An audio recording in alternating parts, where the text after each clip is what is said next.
The following program and contents, including the views and opinions expressed by the host and any guest speakers, are solely for informational and entertainment purposes. The views and opinions expressed are not endorsed or supported by rel-mar McConnell Media Company, the X-Zone Broadcast Network, their employees, affiliates, or advertisers. The host and guest speakers are solely responsible for their own perspectives, and their views do not reflect those of rel-mar McConnell Media Company, the X-Zone Broadcast Network, their employees, affiliates, or advertisers. The information provided in this program should not be considered as professional advice or as a substitute for professional consultation. Listeners and viewers are encouraged to form their own opinions and seek independent advice when necessary. rel-mar McConnell Media Company, the X-Zone Broadcast Network, their employees, affiliates, and advertisers hereby disclaim any liability for any claims, damages, or losses incurred as a result of the information presented in this program.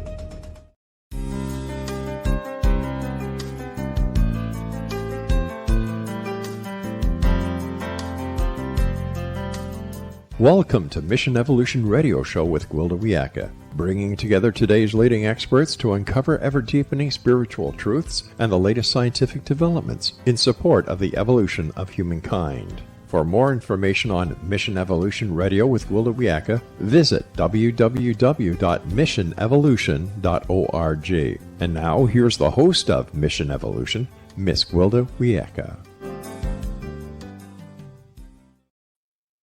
I'm so glad you could join us. Mission Evolution Radio TV show is coming to you on the X-Zone Broadcast Network and the X-Zone TV channel, divisions of rel-mar McConnell Media Company, with studios and corporate offices in St. Catharines, Ontario, Canada. This hour, we'll speak with a Navy SEAL on personal transformation. Education comes in many forms, but one of the most impactful is personal life experience. With us this hour to discuss what he learned about life, resilience, and transformation is Steve Giblin. Steve is a retired Navy SEAL Master Chief. After a one-year tour on the carrier USS Ranger, Steve was granted orders, basic underwater demolition training, where he became a Frogman, aka SEAL. He spent 26 years in the SEAL teams and conducted more than 1,200 military parachute drops. He was a Command Master Chief at 2 Naval Special Warfare Commands, then rounded out his career as Master Chief and Operations Master Chief before retiring in 2009.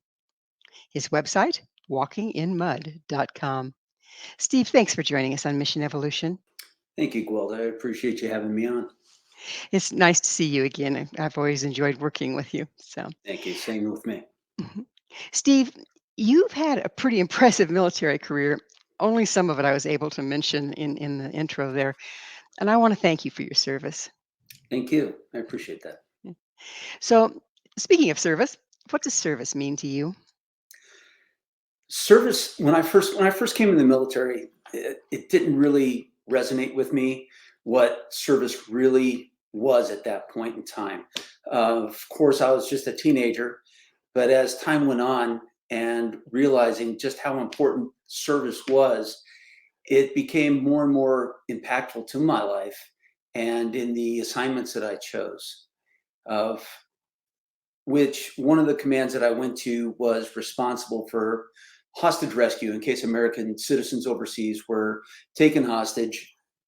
Our job and our counterparts' job was to develop a plan and go and rescue them if need be.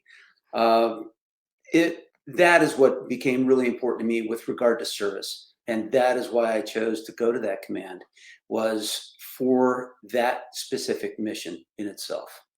So yeah, service to me became more and more towards the country and my fellow countrymen as time went on.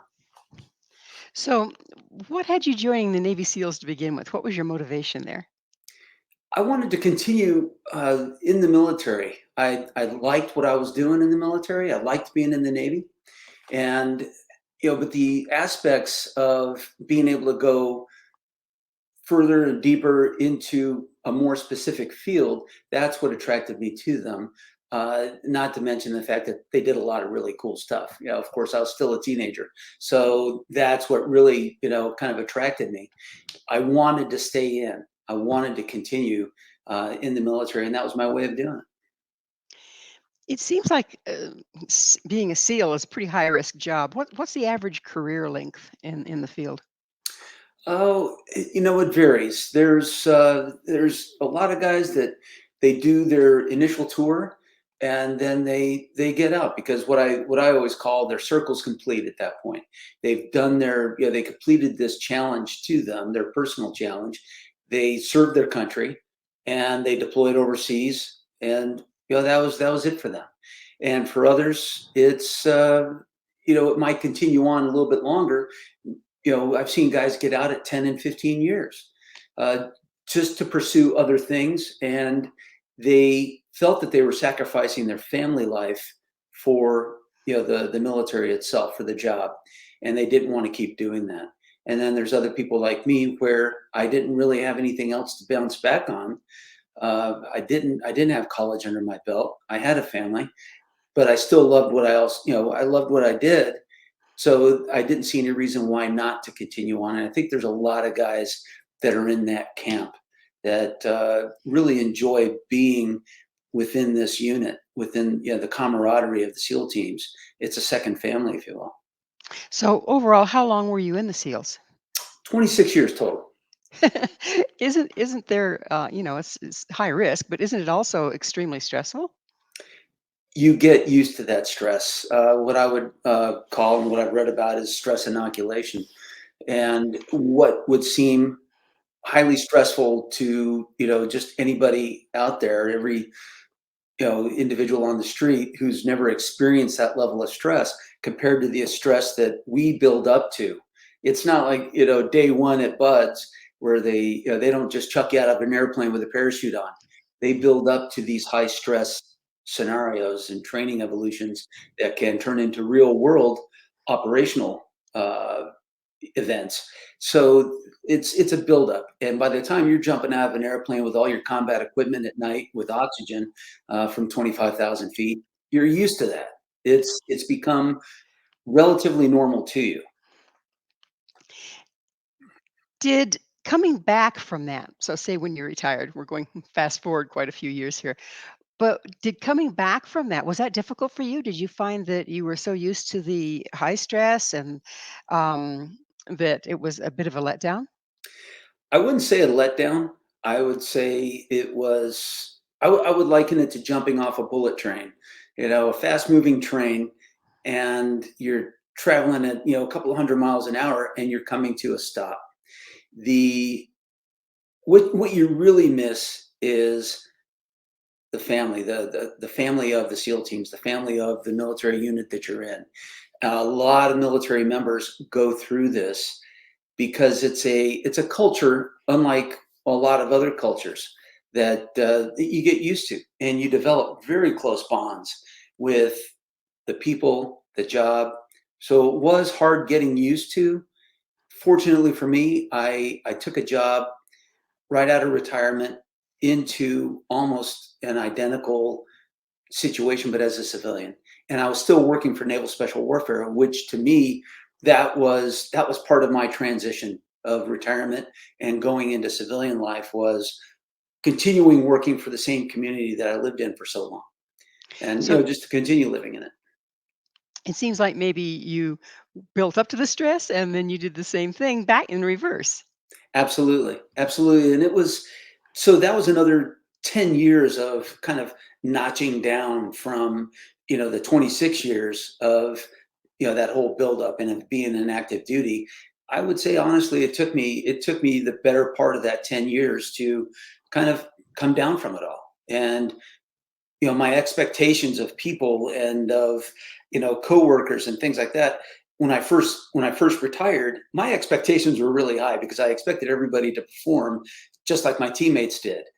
And reality was, and my wife would remind me of this, is they're not all that way.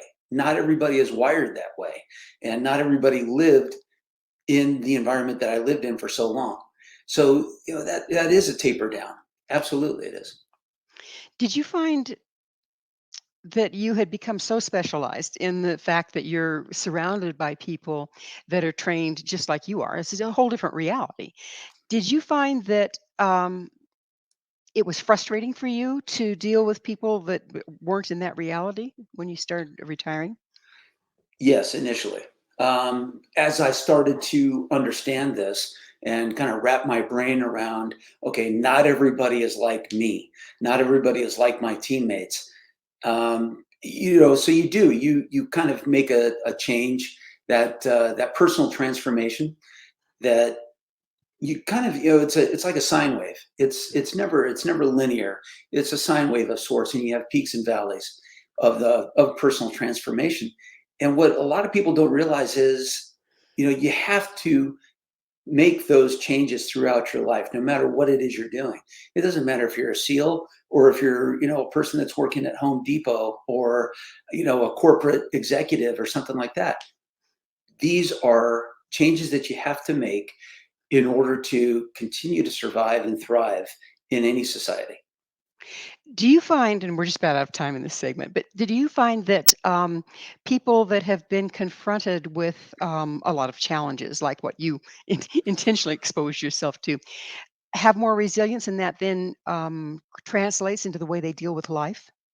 I think so. And I don't want to be dramatic about it, but being in high risk situations, the majority of that 26 years, whether it be training or, deployments overseas, you are more resilient. And when it comes time to coming home, and, let's just take, for instance, driving in traffic, which is always a great analogy to me, because of things like road rage and the way people drive, and, these, accidents that we always see. you know you see a lot worse overseas, on deployments, in a combat zone. And so when you come home and you see something like this, I mean, unless somebody dies or gets, maimed, or, seriously injured, it's really not that, that crazy, or that high, high stress to you. It's like, okay, well, somebody had an accident. Let's not let it ruin our day, that kind of thing. So. Well, it is time for us to take that station break. Steve and I will return very shortly, so don't go away. This is Mission Evolution, www.missionevolution.org.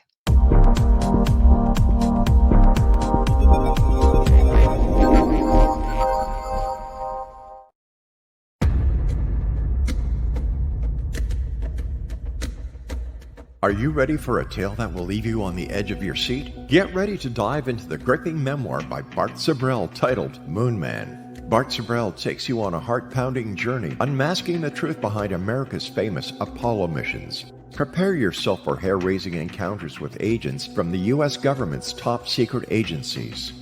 In Moonman, Sibrel fearlessly reveals his real-life espionage adventures, shining a light on one of the CIA's best-kept secrets. Brace yourself for shocking revelations, including Sibrel's discovery of privately recorded audio exposing an Apollo astronaut's chilling plot, a plot orchestrated by the CIA. That's right. As Sibrel unveils this groundbreaking evidence, it becomes clear that there is much more to the Apollo missions than meets the eye. Could it be that we've been deceived all along? Moonman is a gripping page-turner that challenges everything you thought you knew. It's a mind-bending journey into the unknown, where the line between truth and fiction becomes blurred. Don't miss this opportunity to uncover the secrets hidden for decades. Let your curiosity guide you as you join Bart Sibrel on his quest to find the truth. Moonman, available now at Sibrel.com. That's Sibrel.com. Prepare to have your beliefs shaken to the very core.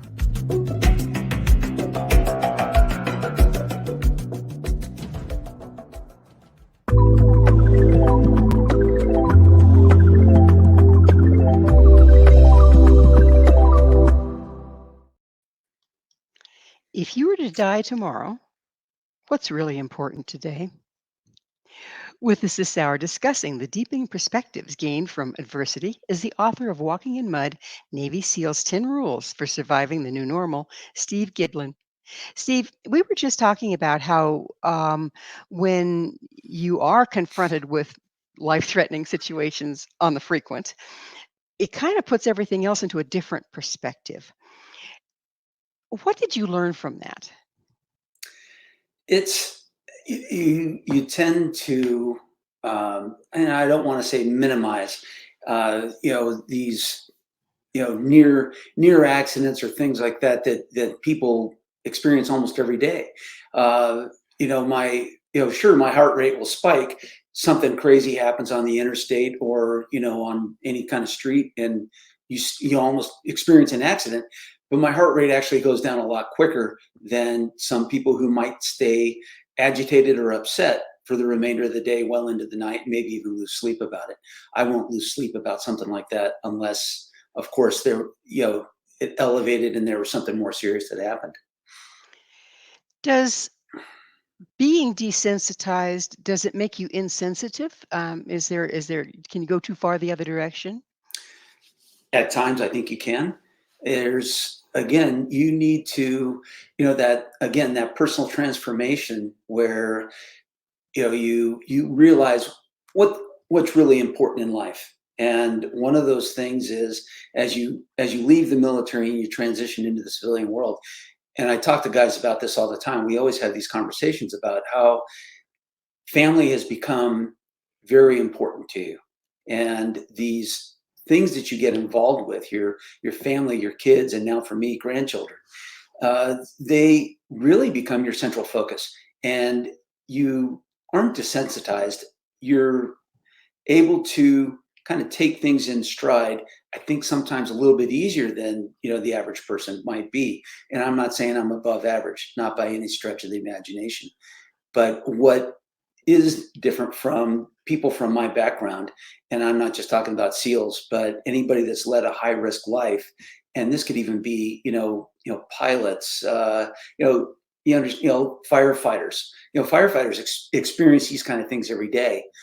The high risk situations, but it's putting things into perspective and being able to shift gears. And again, that personal transformation, you have to make that cognitive decision that I'm going to move into this direction. These are the changes that I'm going to make. And if it means, I'm going to pay more attention to my kids than I used to, then that's what you have to do. And it's a journey and a destination for anybody that's going to do this. So I don't think we are emotionally checked out. I think actually we do become more emotionally invested into relationships. I know I am. Well, when you know it can be snatched away at a moment's notice, I mean, it always can, but when you're in a That's high right. risk situation, that's really in the forefront, isn't it? Absolutely it is. So, we've become a kind of a lazy culture. We've had it pretty easy for a long time. And then interstage left the pandemic, the weather changes, the earth changes, the economy, et cetera, et cetera, et cetera. Now, these are different kinds of threats. But when you watch some people just kind of lose their stuff over it and wonder, what are you going to do when something real happens? How can we, sans going into the military and becoming a SEAL, how can we start to build our resilience as civilians? By taking a look at what it is that we are genuinely losing sleep over, and is it, and you have to ask yourself, again, what I was trying to make the point of saying was, about the personal transformation is you have to make this decision of, why am I getting so upset about certain things? And I've met people that refuse to talk to another member, or a person that's a member of another political party, because they feel that their thoughts are different than theirs and that they could never be friends. And what I've seen is, if you actually introduce people to each other without any kind of political affiliation or even talking about politics, and you could even make it a rule, same thing with religion, and you say, let's just talk about things, let's just talk about life, and you have way more in common than anybody ever imagined. And when the time when we came the closest together as a nation, the most unified, was 9/11. Same thing happened with Pearl Harbor. and the unification of the country. Politics completely went aside, and it was about the nation and our fellow Americans. And to be able to get back to that, we shouldn't have to have a tragedy like 9/11 or Pearl Harbor to be able to engage with our fellow human beings. And actually, you will honestly see things de-escalate. And the economy comes and goes with politics. I'll put it that way. And how other world events might shape what it is we're doing and what we think. And a lot of the stuff that in all honesty, I think people watch too much of the news. I think sometimes they read too much into what is being said or what is trying to be accomplished.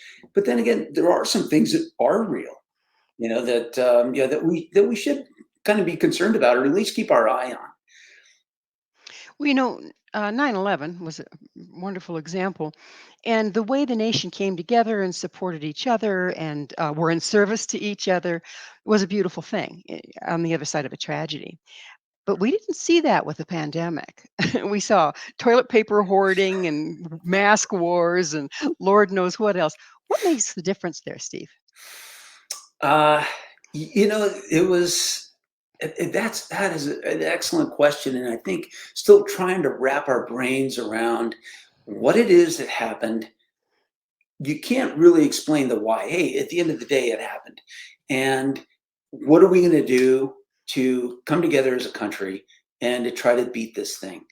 And there were just way too many. Oh gosh, the theories of well, this was by design all along, by the government, or by the Chinese or whoever. What we do know is that it was a virus that spread throughout the world, and what are we going to do to combat it? And the interesting thing with all the mask mandates, and I think really the masking is what decreased the spread of the virus to a level that, I mean, it was not manageable. I mean, we did miss. It wasn't managed as well as what we hoped it could have been, but that was hard. Nobody expected that. Hospitals weren't even designed for this. But an interesting thing was, excuse me, the common flu, the common cold for that 18 months, or especially the first year, those incidences went way down. They took a nosedive, and that's what people kind of didn't really see was, oh, masks don't work. Well, you look at what you can go onto the CDC website and see what the flu, the common flu, the common cold, and what those were. I mean, it was an extreme downward trend on just those alone. It was sad to see people getting into fights over wearing masks, getting the vaccine, things like that. It was really sad to see. And again, I'll go back to, what's important here, and what is it that we're doing? What is it that we're thinking? And another thing that people may not understand is somebody that's extremely upset about something like this, there might be something else going on in their life. I was going to say, what are you going to do when something real happens, right? Right. Right. The real is happening out there, and I'm concerned whether or not I have to put on a mask or Right. any other thing. It doesn't have to be the pandemic. I mean, it's like we take. You talked about the buildup to a situation, and we haven't had any buildup, and all of a sudden we're dumped in the middle of it, and it doesn't bring out the best in a person, does it? No, it doesn't.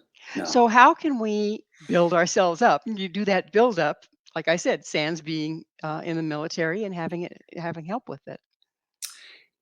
Something that my wife and I did, and we made a decision that we were going to just kind of squat and hold at home, if you will, and make sure that we had the things that we needed. And it could be for any emergency. It doesn't really, I always think of people. My stepdaughter just recently moved to Florida, and hurricanes are always in the front of your mind with thinking about, what am I going to do? How am I going to do it? How am I going to get out of here if I need to get out of here, if I have to evacuate? And that should be kind of life in general. Kind of, you don't want to what if all day on every little thing, but we should do it. God, even getting in the car and driving to work, you're thinking, okay, what if the interstate is jammed? What's my alternate route, right? And you can do that with life. It's okay, this is jammed up. What am I going to do for my alternate route in life? And am I going to get overly excited about it? It doesn't work being upset and overly excited. You don't think clearly. So you're talking about being proactive in life, and weren't you trained to be proactive as a SEAL? Yes, proactive, not reactive. Because you're underneath the water, you better have a plan. Yeah. Well, and not panic. Not panicking unless you're absolutely, things have gone completely terrible. My dive buddy and I, one time, we were just doing a training exercise. We were underneath a large ship, and my dive rig, my closed circuit dive rig, was off gassing in such a way there was something had gone wrong, where I had gone through all of my air, and we were underneath a large ship, and there was no time to panic. There was no shooting up to the surface, so we immediately went into buddy breathing, where he would take a breath, pass his regulator to me, I would take a breath, and then now it was, without even communicating to each other, we knew that we had to exercise an emergency surface and get out from underneath the ship before we sucked all of his air out of his closed circuit rig. So it's, you don't expect people to all react like that, but if everybody had a little more forethought and didn't become reactive but were proactive, I think that would lessen a lot of what happens. Well, it's time for another station break. Steve and I will be right back to continue our discussion, so you stay right there. This is Mission Evolution, www.missionevolution.org.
This is Mission Evolution, missionevolution.org. What happens when life blows up in your face? With us discussing the lessons he learned from his military career is former Navy SEAL Steve Giblin. His website, walkinginmud.com. Steve, I take it underwater demolition means blowing things up, right? Yeah. So what did you learn? What really stuck with you? How do you use those tools in everyday life? Uh, you know, again, what we were talking about before about being proactive, not reactive, having a plan, and even a plan B, experience and, in training with other people and having confidence in other people.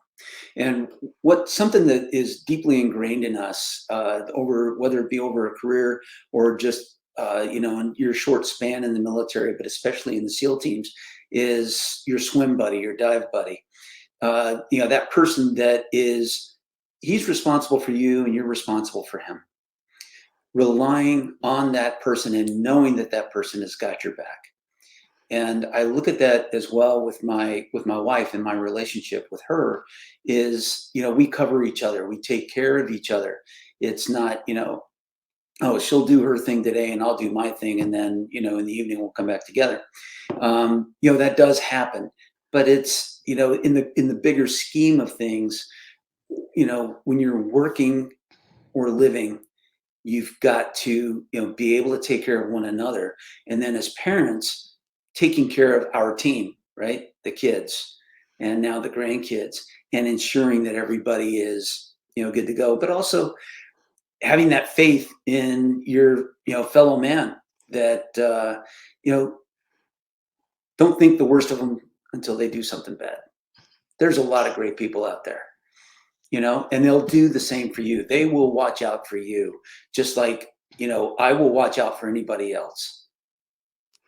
Do you feel that kind of loyalty can automatically develop? I mean, you were in kind of like a subculture in the military where you were trained and you were trained in contingencies and you all were on the same page. We're coming from all over the place, particularly now as we have people immigrating and everything else. We're from lots of different walks of lives. How can we stay on the same page enough to even know how to be there for someone or have their back? That's a great question. It starts with these concentric circles, and who's in your innermost circle, and then lying outside of those, and who you can trust and who you don't think you can trust.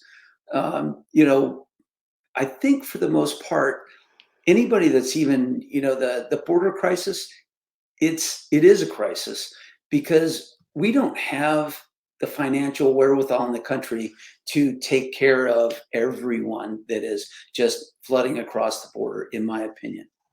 Would we like to take care of them all? Absolutely. That's what this country was founded on. Letting people come in with different beliefs and different backgrounds, different cultures. And I'm not opposed to that at all.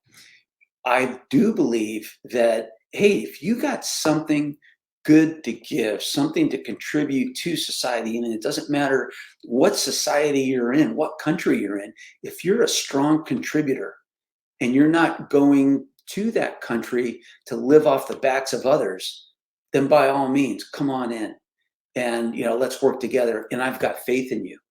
That you're going to hold up that end of the bargain. That's all I expect from my fellow countrymen is that you're not living off the backs of other, of the rest of us that have, helped, provide to, the country itself. So in the military, you learned absolutely how to be a team. How can we develop that as individuals that are not in the military? Having faith, until somebody proves you wrong. Have faith in that individual. Have faith in that group of people until they prove you otherwise. And I think that's what the country is having a hard time doing right now, because what we're witnessing is this unprecedented migration to, the land of milk and honey. And it's really not that. It's you have to work for it. It's not, hey, Uncle Sam's just going to give you a house and some money and you're going to have a job in no time. That's not how it works. Everybody's got to be willing to lift their share of the load. Something we learned in Buds, whether you be under a rubber boat with our, with the boats on heads, or you're doing what we call log PT. We're exercising, 6 of us with a 250-pound log. Well, if one guy doesn't carry his weight of that log, it's, now you're leaving it up to the other 5 guys to carry that weight. We can't do that. Everybody has to carry their load. And that's becoming increasingly apparent, isn't it? It absolutely is. The more people we have, the more complex it gets, the more that stands out. Right. And when you provide something, for free to a certain, group of people, or just anybody really, they get used to that. They get used to what I'll, for lack of a better word, I'll just say it. It's, a handout, the social welfare programs. And those weren't designed to be permanent. They were designed to help lighten your load until you were able to get back on your feet and get out there and contribute, work. So it sounds like, not sounds like, it looks like that we have, through our generosity, have made people codependent. And instead of, helping them out, we've enabled them and disabled them in the process. Absolutely. In the military, there's no room for that. That shows up right away, doesn't it? Absolutely. Okay, how does it show up? I'll tell you what, it shows up your very first month in boot camp. When you get your first check, everybody's like, yeah, here comes my first military paycheck. And it's a fraction of what they told you would get. Well, guess what? You had to pay for all your uniforms that they issued you. That's not for free. And no kidding, you actually pay for your first issue of uniforms before you're ever out of boot camp. And so at that point in time, you now have ownership in what you possess from the military, and you have to take care of it. If you don't take care of that sea bag, then you have to pay for what is wrong with it, what you destroyed, right? And it's the same thing with any kind of gear that you're issued later on in the military. You have to take care of it, or you could end up having to pay for it. Well, we end up paying for it one way or the other, don't we? Oh, we do. We do. So how does a person transform? You've cited a lot of ways that you've learned to really navigate life in a very solid way as a result of your military career. What are the rules that you've kind of come up with that can help civilians do the same thing or help their children do the same thing? Personal transformation is, like I said earlier, it's like a sine wave, but it occurs when people push through obstacles, and that obstacle can be almost anything. Whatever it's God. It could be trying to help your kid get out of the house and get a job, go to school, go learn a trade, and get them out from under your roof because they're now grown, right? It could be starting that next career.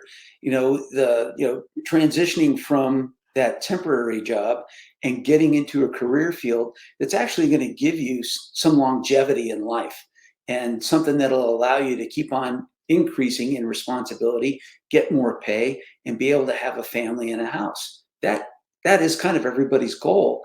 And then on top of that, have a retirement that you can lean back on when it's time for you to leave the workforce.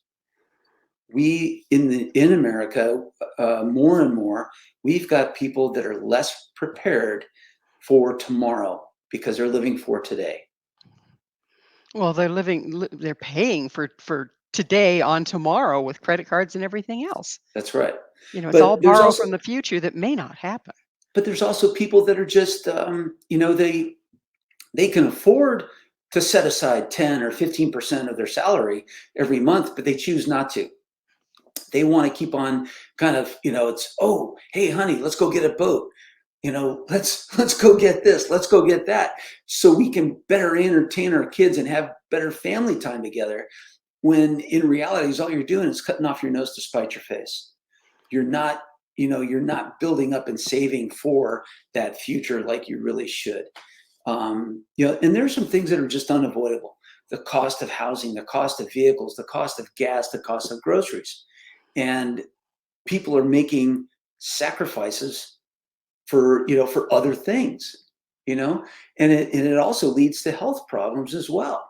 Why spend more on groceries at the grocery store where I can make a great meal when I can just go to McDonald's or Wendy's or some other fast food place and get my family a meal that is a lot less healthy? So do you believe that we've shortcutted ourselves into ill health and diminished lives? 100%. America's life expectancy has actually decreased due to health concerns like obesity and other diseases that are caused from obesity and poor diet. It seems like if we stand back and take a closer look at what's going on around us, some of this stuff is not sustainable. But if you just get caught up in the hype, then you don't notice it so much. How can we become more situationally aware? Well, like you said, it's taking that step back, opening up the aperture, and again, what we were already talking about earlier was being proactive and thinking about what it is that I can do for tomorrow or the next hour, or that getting in the car and driving. Is it a good time to get in the car and drive? I'm about ready to go into rush hour. No. Why is that? Well, it's going to cause a lot of stress. It's going to take me longer to get to from point A to point B if I don't have to do it. Willingly and conscientiously setting ourselves up for that stress, we need to think ahead and not do that. It's, I know I make it sound easy, but it becomes this cycle. If you work at it and you practice it, it then becomes second nature. So you're not caught flat-footed, basically. That's right. It seems like most of us are caught flat-footed most of the time. I think so. And, this, when people decide that they want to make a major change in their life, unfortunately, it sometimes comes down to a medical emergency. You take, for example, I've watched people that have, my own stepfather, when I was young, was diagnosed with stage 3 cancer. Mm. And right that day that he was diagnosed with stage 3, he quit smoking. He was a 2-pack a day smoker, and he Goodness. quit smoking. And if his doctor also would have told him, hey, the alcohol doesn't help either, he might have stopped drinking as well, right? Well, we're going to have to leave this as a bit of a cliffhanger because it's time for another station break. All right. Please stay with us as Steve and I continue to explore survival in our challenging times. This is Mission Evolution, www.missionevolution.org.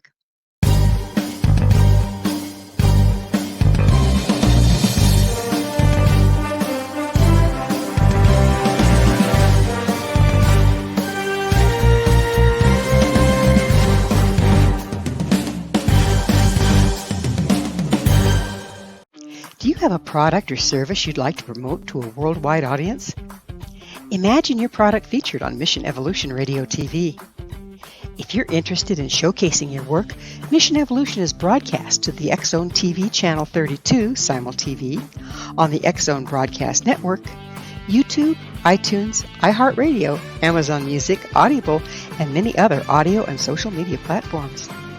Our professional studios can produce and broadcast your custom high-quality ad. It will be permanently embedded in each episode and featured in the archives for years to come. Together, we can make it happen. Contact us at info@missionevolution.org for more details. Spaces are limited, so don't miss out on this great opportunity. Email info@missionevolution.org today.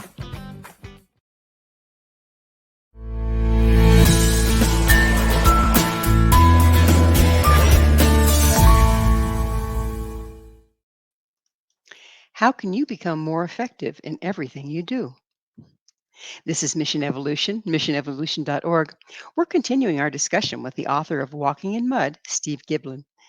Steve, you came up with 10 rules for surviving the new normal, I think is the way you stated it. But we're all trying to survive here, and we're very ill-equipped, given that we don't have the background that you do. So what are those 10 rules, and how can we implement them? It starts with pride in yourself, your team, and really taking pride in what you do, pride in your job, your family. And kind of, if you can't do that, then maybe you need to look for another profession or something like that, or just take it, like you had said earlier, take a step back. Loyalty, not just in action, but also in word. Say what you mean what you say. Sincerity, being sincere, whether it be engaging with a total stranger, or engaging with your peers or your subordinates or your superiors at work. Being sincere in everything that you do.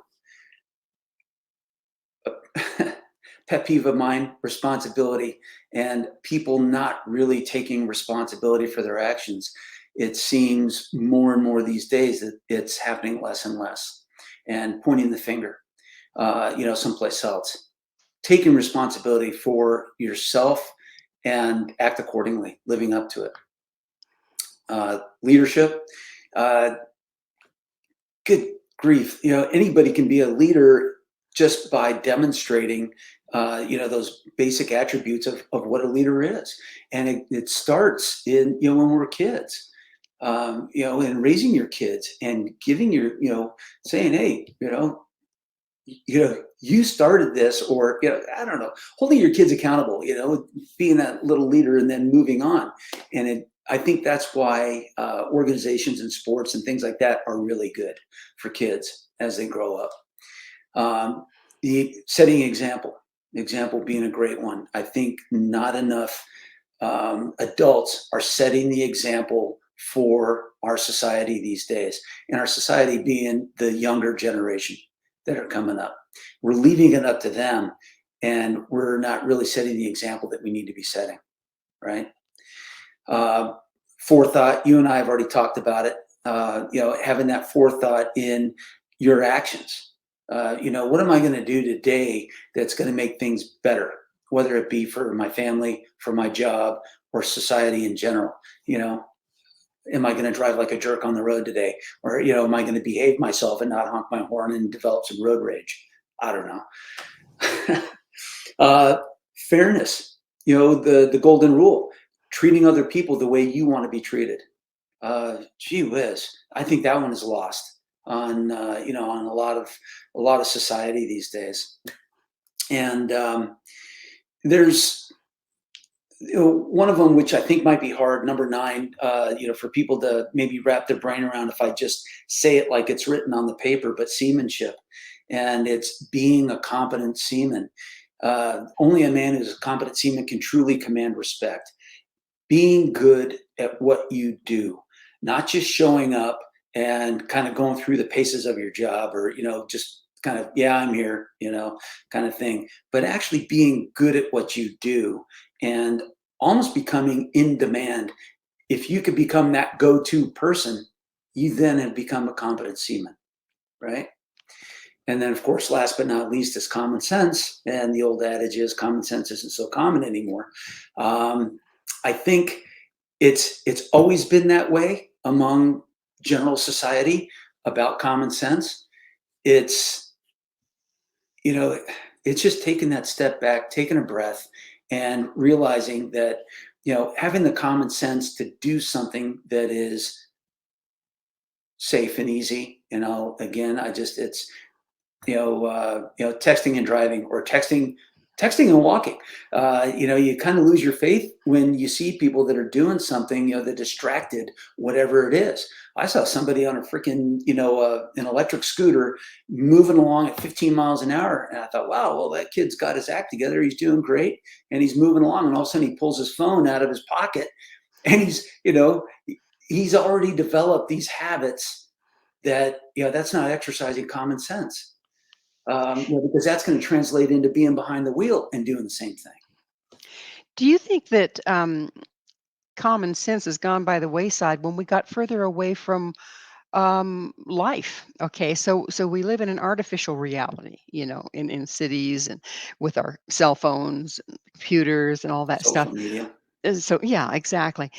But if you're like a farmer, or you've been out and you see the way life works, you see what you need to prepare for when it's fall, pulling the firewood. I mean, these kind of things, isn't really aligning with the way life works. Isn't that where we develop common sense? It is, but it's also, from the example that was set by our, our parents, our grandparents, those kind of things. Those people that have imprinted on you.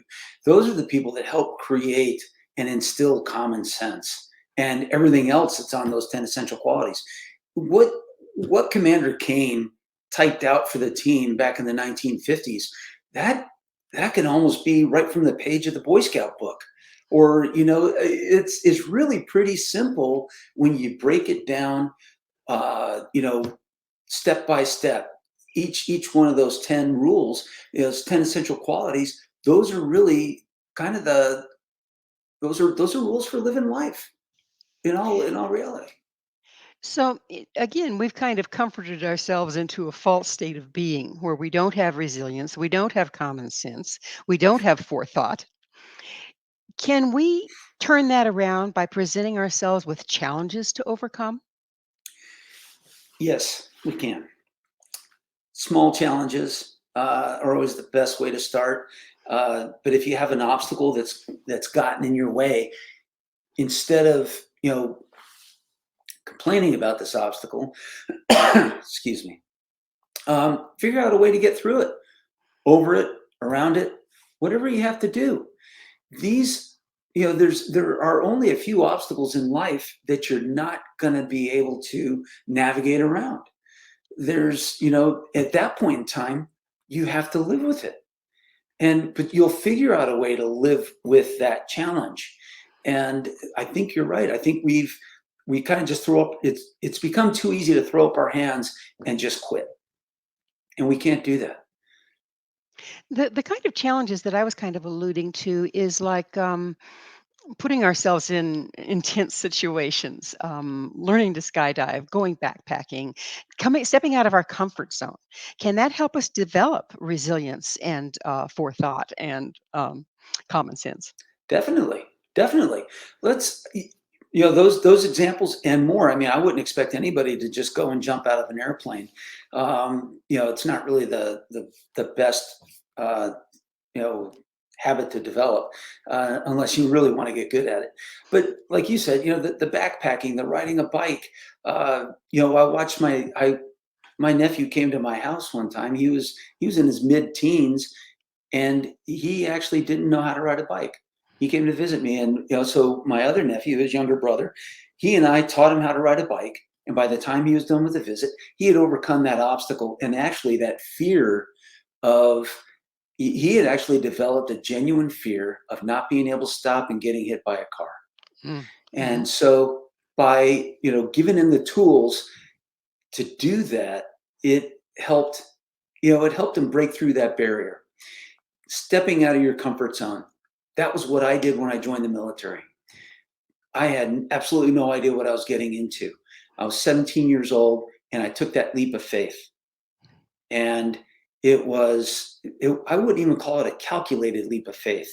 I went into the recruiter on a Tuesday, and the following Monday I was in boot camp.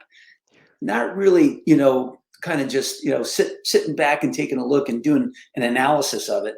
I did it in a 1-week stretch, but it paid off for me because I took that leap of faith. And it wasn't something dangerous, have that confidence that you can do something, whether it be small or large, quitting a bad habit, developing a new habit. I see people every day in the gym that they look like to me that they've never been in a gym before, but hey, you know what? They're there, and they're trying to break through this obstacle and this challenge that they have. So it's this time in the in the show that I get to ask you, Steve, what's your mission? If I could have an impact on one human being's life, just one person, and make a difference, that's my mission. Well, I'd have to say you're accomplishing that one. I hope so. If we start turning things around, giving ourselves challenges, following those 10 rules, what's your vision for the future of our society? Good. There's a good outlook. If people could just start, God, if there's just one thing you can do in life, and it's free, it is absolutely free. It's be kind. And everything else after that starts to kind of fall in place. And, being kind, I was pulling out of the parking lot today and trying to get into traffic.